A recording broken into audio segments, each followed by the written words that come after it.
Saudari-saudaraku yang terkasih, berjumpa kembali bersama saya Inspirasiku di Antara. Renungan harian Jumat 21 Juli, Pekan Biasa ke-15. Semoga kita bersama keluarga dan komunitas kita selalu dalam keadaan baik, tetap sehat dan bersemangat.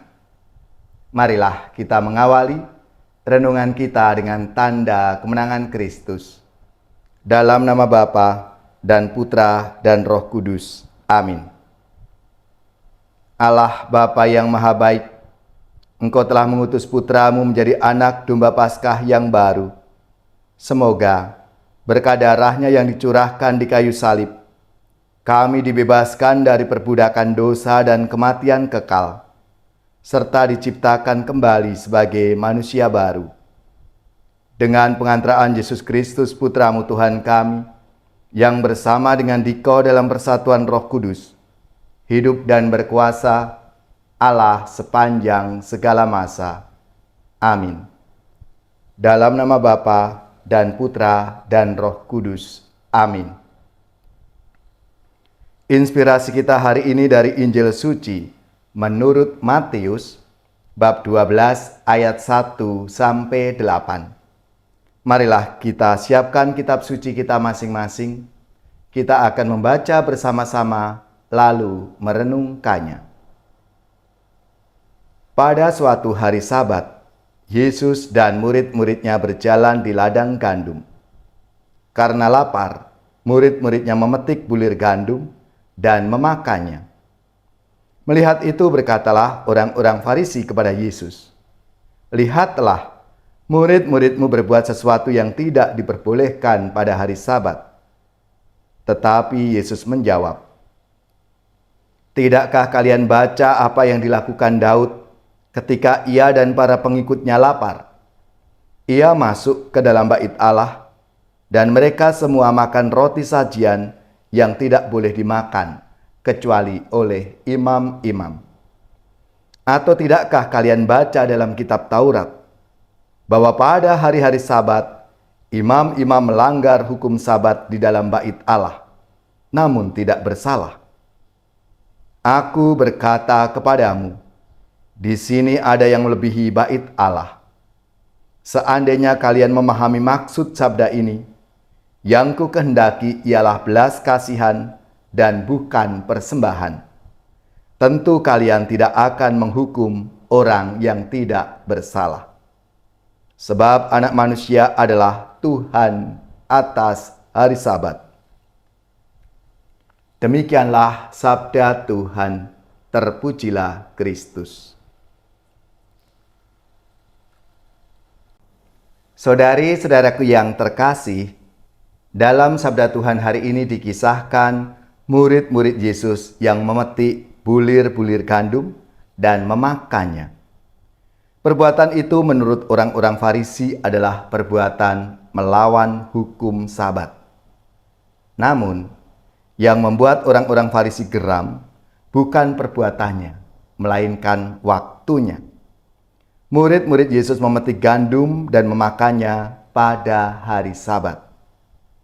Murid-murid Yesus tidak melanggar hukum Allah, tetapi mereka melanggar hukum agama yang ditetapkan oleh orang-orang Farisi itu.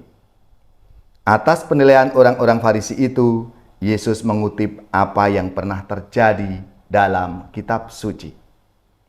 Yesus mengatakan kepada orang-orang Farisi bahwa ketika Daud dan para pengikutnya lapar, ia masuk ke dalam bait Allah, dan mereka makan roti sajian yang tidak boleh dimakan kecuali oleh imam-imam. Roti itu tidak boleh dimakan karena roti itu kudus. Namun, kebutuhan manusia lebih penting daripada ritual keagamaan. Kemudian Yesus masih menambahkan dengan mengutip dari Taurat, yaitu mengenai tindakan para imam pada hari Sabat.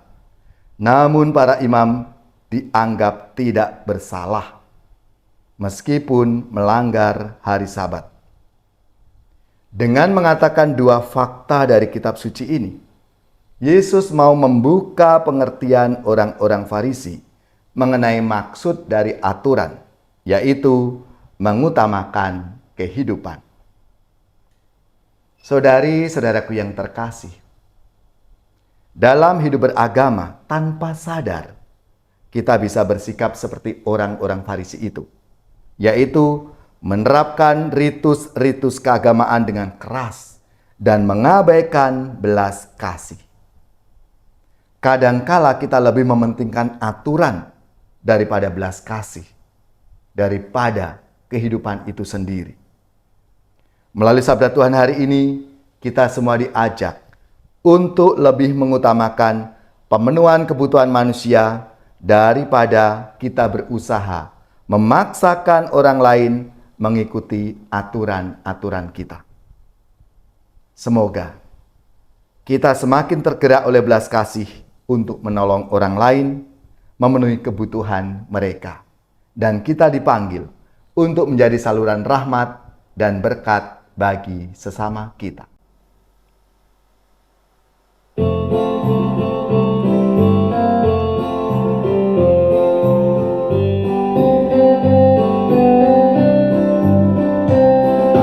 Cinta kasih Allah dicurahkan di dalam hati kita oleh Roh Ilahi, sumber cinta kasih yang dianugerahkan bagi kita.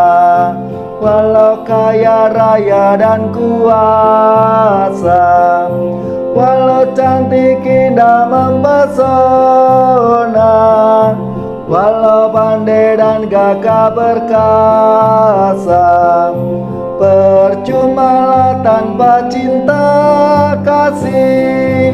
Cinta kasih Allah dicurahkan di dalam hati kita oleh Roh Ilahi, sumber cinta kasih yang dianugerahkan bagi kita. Cinta kasih itu murah hati, cinta kasih sabar dan tawakal, cinta kasih tak megahkan diri, tak mencari keuntungan diri. Cinta kasih Allah dicurahkan di dalam hati kita oleh Roh Ilahi, sumber cinta kasih yang dianugerahkan bagi kita. Cinta kasih menutup segala, cinta kasih selalu percaya, cinta kasih mengharap segala, menanggung kurban dengan gembira. Cinta kasih Allah dicurahkan di dalam hati kita oleh Roh Ilahi, sumber cinta kasih yang dianugerahkan bagi kita. Puji Tuhan segala bangsa, puji Tuhan karena cintanya yang mengutus Roh-Nya bagi kita, agar kita satu dalam Bapa. Cinta kasih Allah dicurahkan di dalam hati kita oleh Roh Ilahi, sumber cinta kasih yang dianugerahkan bagi kita.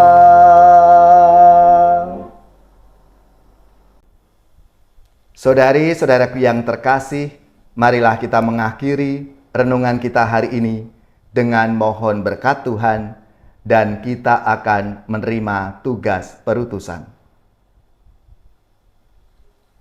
Semoga saudari-saudara sekalian, keluarga-keluarga, komunitas kita, orang-orang yang kita doakan, mereka yang sakit, yang menderita, seluruh tugas, belajar, pekerjaan, usaha, serta karya pelayanan kita, dibimbing, dilindungi dan diberkati oleh Allah yang Maha Kuasa, Bapa dan Putra dan Roh Kudus. Amin.